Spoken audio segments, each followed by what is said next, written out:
Darby, who is like one of my heroes. Darby and I met a few years ago, and he's inspiring in sales. He works at, where do you work? Agency Mastery All right, 360. right, and you've been there a long time, Not well, I mean, not long in the grand couple scheme of of things, years. but yeah, I've been there 3 years now, so Yeah, good 3 enough. years is pretty good.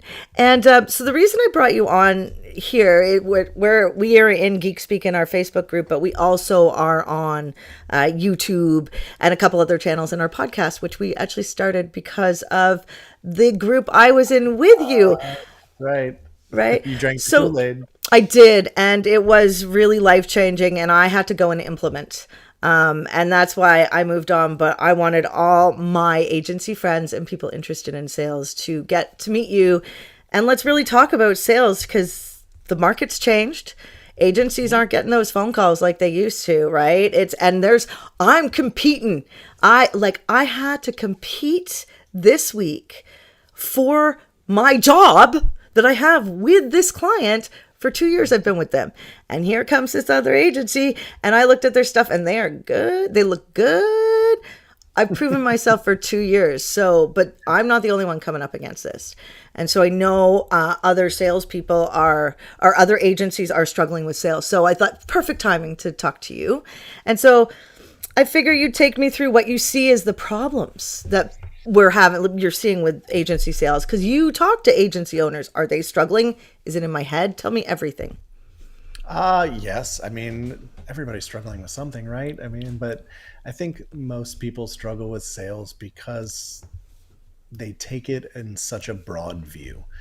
Sales is just this big, scary word, that lives in the hills, and it's people fail, I think, to break down the different components of sales and then addressing them individually, and making sure that there's something that's well thought out, process driven, value driven at each stage in the sales cycle. I talk to so many people that don't even really have a complete buyer's journey mapped out, or they don't really have a clear understanding of their sales process and their sales cycle in terms of time frames and desired outcomes and moving from one stage to the next. And so many people just wing it because they just are able to connect with people and talk with people, and they jump on a call and they can solve a problem, and then they throw a price tag on it and it works. And that's great if you want to do it yourself forever. But until you get things to be a little more process driven, you're going to have a hard time when it comes to predictability. You're going to have a hard time with having something that you can eventually work yourself out of, little pieces at a time, to where you can focus on some of the other things in the business. So interesting because you say, I feel guilty. I feel guilty. Because when we first met, you took me on this journey and you showed me where my processors were broken. And now, we've grown and we've done all the things to fix our process. And then we have other things broken. And as I talk to you, I realize might be a bit of my sales process. I want to be a good closer, and I can think I am, but the reality is, am I? And do I have a process, and can I hand it off? Right? So how do you direct other agencies in fixing their sales pipeline initially? How do you Man, fix yours? I mean, I'm really passionate about the discovery process. It sounds so stupid to say that out loud, but it's true. I I don't just, think it's stupid. I think it's so overlooked. I think so many people don't really put a lot of thought and effort into that discovery process, other than from what they're trying to get out of it from the salesperson perspective, right? They're trying to qualify to make sure that they have budget. They're trying to assess the level of importance and their willingness to move forward. Are they a good candidate? Are they a good prospect?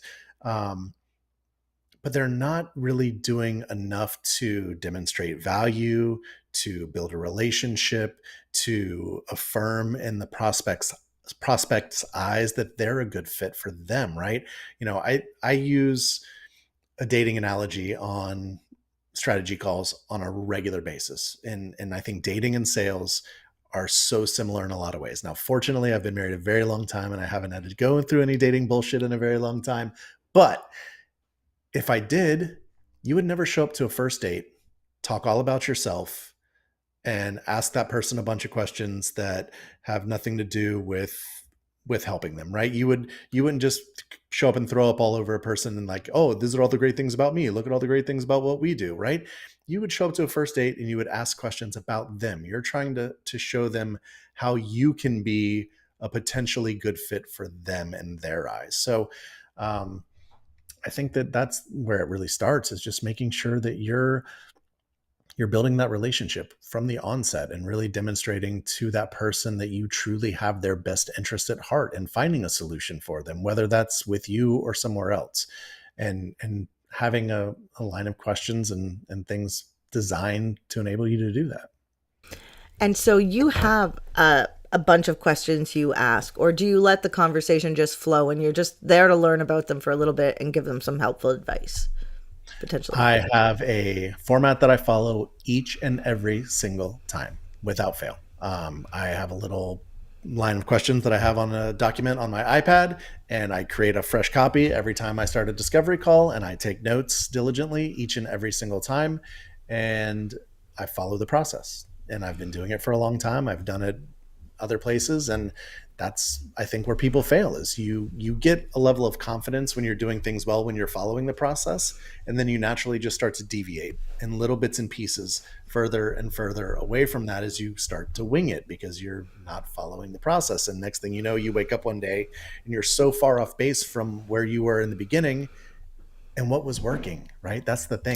Jason and I have this thing all the time where we'll have a conversation. We'll say, hey, remember when we used to do that thing that really worked really well? And he'll say, yeah, I remember. And we'll go, why did we stop doing that? And we're like, I have no idea why we stopped doing that. And then we'll say, maybe we should start doing that again. And then we do. But I think it's just natural human tendency that you just Go off you the deviate path, and you need something to pull you get you back. back on track. So yeah, Now, I every time without fail. most agency owners will say, I get most of my leads from inbound. This is true. I mean, we do. Once we get a reputation, you do get referral business, but we always need that plan about getting sales, right? About going out. And so do you include the marketing in part of that, or are you doing like outreach on the phone, or like how are you managing it? I know you all have a bunch of funnels because I was in one. And Yep. So from a business development perspective, me personally, I do very little. Fortunately, we have a pretty strong marketing arm and did prior to me being here. But I will say that the outreach that I do is for our podcast. The best way for us to get people in the funnel is to target our ideal client, who is also our ideal podcast guest. And by reaching out via LinkedIn, I connect with agency owners. I probably have 5 to 7 calls a week, which are just pre-interview calls for podcast guests. And the reason that works for us is we're able to do a few things. As I'm reaching out to these people, I'm making them aware of the content that we're creating, and chances are a small percentage of them will start to consume it, right? And that's the goal. Consumption is the goal. Secondly, some of them will respond and say, hey, that sounds like fun. That sounds like something I'd like to do. So what do? They jump on a call with me. I get an opportunity to make some sort of connection, just very friendly, non-confrontational. I'm not there to sell them a damn thing. We're just here to meet and say hello and see if we like each other. And then they'll do a podcast episode with us. They'll record an episode, and then they end up in a little bit of an email funnel from there where we'll share case stories. And oftentimes people will say, hey, you guys have that mastermind thing. I'd love to hear more about that, or I'd love to learn more about that. And that's great. That's just gravy, because quite honestly, we're very genuine in our approach, and the fact that we are looking to find great people to come on and share their stories and deliver value to the listening audience. That's the number one priority, but there's some ancillary benefits as well. It is. I mean, I listened to that podcast, and I have been in that group, and I do really have nothing but good things to say because it did help change my business, right? Like, I found that with many things, you have to go and implement. And so, yeah, it's exceptional how your sales process was actually one of the best things I went through, because it really helped me, even if I didn't move forward. And sorry about the dogs. We have too many. I was gonna say the Amazon man must be there, or the Amazon deliverer. They walk That's in what the gate. that's what happens with mine. I have three, and they go bananas anytime Oh, somebody comes through the front door. And I know you have about 6 times that many. no, just four. But one, I will say one is a bit old now, so it's just like they set each other off. It's fun. Yes, and you moved, didn't you? You moved from Florida. Should I tell a little bit did. to where? I'm in North Carolina now. Okay, so more treed areas, yes? Very much so. Yeah, that Oh, was I a big bet one. it's As you can lovely. see from all of my background images, I got the trees everywhere. Yeah. So that makes you calmer and like, are you getting more people in your area that are joining? This is the mastermind for sales. I mean, not really. I mean, we're so location agnostic. We have members from honestly all over the world. We've got It's members in true. multiple countries, multiple continents. It's what we do is fairly universal in the sense of, you And know, needed. I will bring say folks. I am good friends with two women from that group still, and they're rock stars. Like we call ourselves the $1 million Club, just because that's where we're going. But it helps. It really did help. So I want to talk about how you get from an agency owner talking to you to or what you see agency owners doing, like in that circular process you have of like, because you Mhm. identify their problems, like you're not, as you said, you're not pitching. Mm-mm. So, and that makes it really comfortable.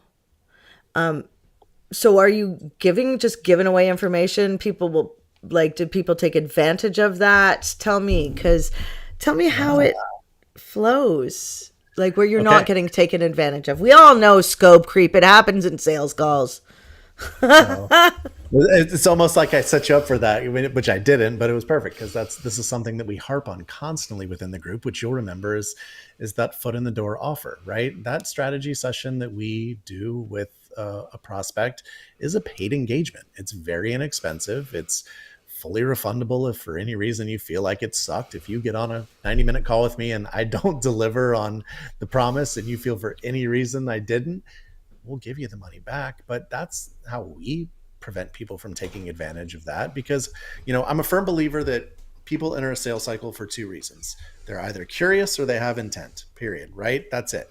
So as long as you're willing to satisfy a curiosity and there's no resistance introduced at any point in that process, that person is going to continue to take and take and take as much as you're willing to give until there's something layered in where they have to make a decision, whether that's to make a small investment, do some homework, provide you with some, more detailed, important information to where they actually have to put some effort in until you layer in some sort of resistance.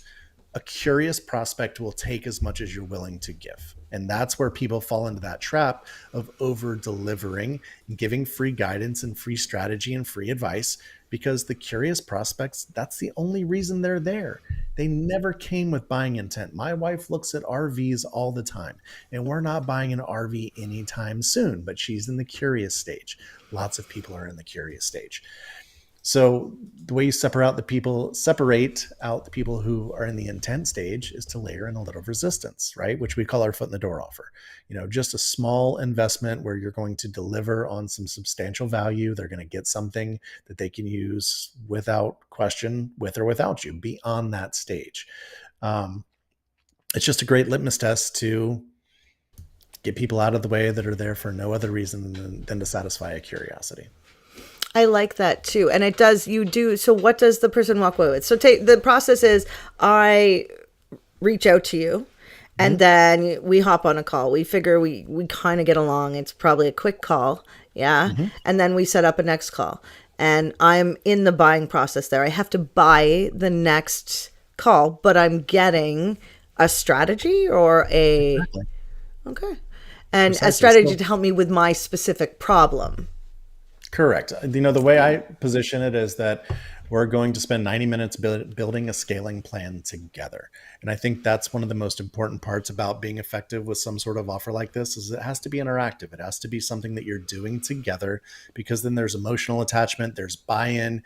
You feel like you're a creator of this. The things are going to connect with you because it's a piece of you, right? And you want that connection point. But sorry, I went off on a tangent as I always do. Love this. But so I'll position it as, look, we're going to build a scaling plan together. By the time my goal for that call is to do a few things. Number one, I'm going to give you some reassurance and some validation to some of the issues that you already know you have. But on top of that, we're going to layer in some potential solutions and maybe some underlying issues on why those exist. The other thing I want to do is bring to light some things that you probably weren't aware of. Through that process, I'm going to make you aware of some other gaps or some other holes that you have that maybe weren't necessarily a priority, but probably should be. And we're going to discuss why. And then finally, by the time it's all said and done, we're going to have a nice little list of what things you should be addressing, in what order, and why to overcome some of the challenges that you're facing right now. So I think the big difference I like to say here is this is the difference between providing a service and providing a solution, right? If you're providing a service, that's a commodity. You can get email marketing, you can get PPC, you can get ads, you can get, these are services. There's a million people out there that will happily sell it to you, right? Until you're providing a solution, you're not really connecting in the way that you need to be to get a decision in some instances or decisions from the right people. So I think that's, and again, in order to provide a solution, you have to be able to position yourself as a trusted advisor. You have to be able to provide value. You have to be able to demonstrate that you're here to provide something that's specific to you and your need beyond what just the service is in itself. Isn't that funny? Because that's what's going to set people apart. I think in the next phase of marketing and where we're going, like I don't know what you're seeing, but I'm seeing a lot of people who are strategists coming into the market because they've lost their job somewhere, and so they know how to tell people what to do, Yeah. but they're not an implementer. And so as we see this come into the market, we're going to see shifts, and as we see shifts, we're going to have different real differentiators now between what makes a great agency and what makes a good one. And like, I think it'll be like real estate agents, like the strong will survive, maybe. Oh, wait, oh, working on my comment structure. Look at that. We have Phelan saying there's been a lot of change in the agency space recently. Are you seeing that, Darby? Do you see it in your sales process too? A little bit. I mean, we're seeing it from a lot of people. Just they're like you said at the top of the call. They're having to fight to keep the relationships they already have, right? And it's a crowded space. We all know that it's immensely crowded. Low So barrier to you entry. have to correct. So you have to have a differentiator. And like you were just saying with the strategist thing, I'll take a strategist over a closer any day of the week, right? Interesting. Because for me, a closer just carries a little bit of a negative connotation because a closer means that you have a selfish goal in mind, and that is to close, and that benefits you and nobody else, right? So if you're providing strategy and you're providing solutions, there's a mutual benefit there. And I think that's important. Closers, closers are great when you're selling widgets, right? Because once the sale's done, it's a done deal. They've got their product, they move on. You don't have to look them in the face anymore. Whether they're happy or not with their purchase after the fact bears no weight on you. Yeah. Whereas in what we do in a service-based business, when you actually give a shit about the people that you're working with getting the results that they came for, the worst thing you can do is be a closer because you're going to push people into decisions that they necessarily weren't ready to make. And that's a recipe for early churn. That's a recipe for a bad relationship. Those are the things that I just had a blueprint session with somebody last week, and we discussed this ad nauseum because his salesperson is doing a good job, they feel like, but they're seeing a lot of clients churn pretty quickly. And I think that's, an element of that is not setting proper expectations during the sales process. not making it clear what the path looks like. And then now you're 2 3 months in and this is nothing like what I signed up for, because you were pushed into a close instead of making an informed decision for a solution. Ah, yes. So not rushing, maybe, right? Giving people the space to make the decisions they need to make. It's really interesting. One of the main things we sell is a measure setup. And in that, people get an outcome, but what they don't realize is that outcome benefits them for years to come. But it's so strange because the outcome we give them is like almost like a piece of paper with a bunch of graphs on it. And they're like, well, what is this? And we're like, no, no, no. This is really like we've dialed all the buttons over here to create this so that you never have to worry about dialing the buttons. And it's a very hard thing to kind of sell because it benefits you in the future because it makes you make data-driven decisions. But the value is in the long-term relationship, because then they learn what a session is and how long it is, or like what we're measuring as a lead, and they learn. And that's the thing. Like, we've had some clients for 7 years, which we're very fortunate. I have a joke. I say, we had one of our team members ask me, well, how long do clients stay? And I was like, well, we like to say we're like accountants, 7 years or until you're dead. That's what we want. And it works. But the reason it works is because it's a relationship. Exactly. And we're not just like, oh no, we only do Google ads. Like, oh, you need that? Okay, let's see what we can do. And yeah, and as we grow, we don't give away everything, but we definitely document everything we do for our clients so that we can show our value, because it's not just in leads and conversions. It's in education, relationship. Marketing is a huge field now, right? So what is the ideal customer coming to you? Like, how do you know they're the ideal one for you when they're getting in touch with you? That's tough. I mean, that's a big part of the reason that we do the blueprint process, is we want to be selective in the people that we work with. And, there's a lot of organizations that say that, and they market scarcity and exclusivity, and it's a pile of crap. But we want to make sure that we would rather generate less revenue and work with people that are going to get results, right? You can sign up for the gym membership all day long, but if you don't get your ass on the treadmill, you're never going to get in shape, right? We have no interest in selling gym memberships. We want people that are going to come and put in the work. It's huge. Our ideal person is a contributor, someone that sees and understands the value in helping others and being transparent and being vulnerable and sharing, hey, these are the experiences that I've had, and these are the things that I've learned, and these are the decisions I've made, and these are some of the things that I wish I could take back or I would do differently.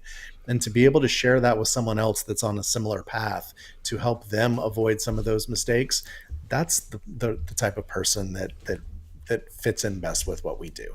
Oh my gosh, I was ideal. I will tell you, I do have to plug you for a minute. So anybody out there listening, I was part of this agency mastermind. It was life-changing. I sold my biggest website project I ever sold. I changed my systems. I avoided hiring somebody and spending so much money before I was ready, because it's not just, and I'm not plugging anyone to go. It was going to be a salesperson too. It was going to be a salesperson. And so, so it's a team of people behind it. But if you're looking to grow, one of the best things I did for my career so far was joining a mastermind of other agency owners. It was brilliant. So if you get an opportunity, I would say do it, but because it can be life-changing, and it was. And this is a big plug. I mean, I'm not in the group right now because I have to go implement, but I know people that still are in the group, and everybody's just doing so great, and I kind of really miss it. Anyway. That was very kind. Thank you. I sincerely appreciate that. You were a phenomenal member, and, a textbook example of what it is that we look for, because that's what makes what we do work, right? Because the value in what we have is 100% contingent upon the people that we have in it. And if there are egos, or if there are bullshit artists or people who are highly competitive, it ruins the dynamic. It Isn't just that funny? and you got to have the right people. So, Yeah. and you're one of those people, and we miss you. Yeah. Oh, well, okay. So we're going to talk after this, guys. But I will tell you. So if you're doing sales, if you're struggling with sales, we're going to ask Darby one more question, probably maybe two. But the question is, Darby, what is your favorite sales book? Oh, geez. Oh, bam! Or favorite person to follow for sales, maybe. See, I quite honestly don't get into that shit very much. I just, No Grant I Cardone for you. no, no. I would say The Perfect Close by James Muir is a really, really good one, and it's really all about not being a closer. And the title is a little deceptive.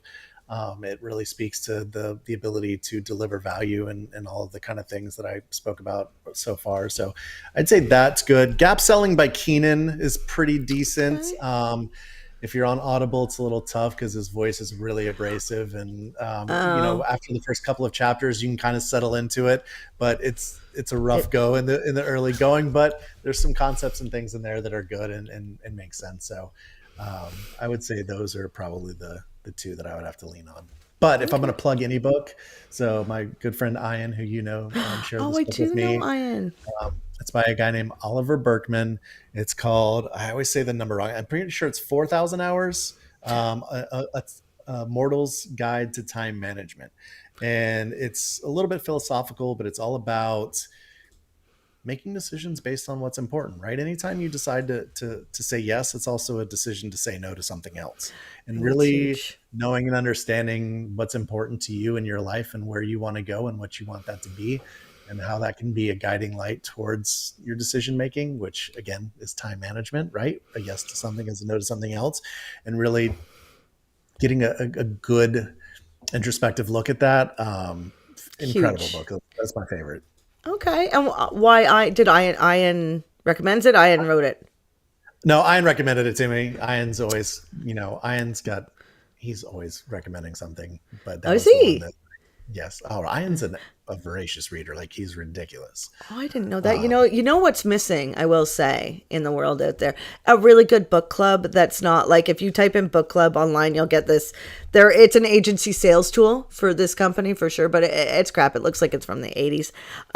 But yeah, I mean, who doesn't love good books? Oh, we have hello, Gwen. We're talking agency sales today. Thanks for joining us. It's almost over though. We're out of here in a minute, but I do want to give Darby a minute to say where to go if people are looking for agency sales or learning more about what you do and how to get in touch with you.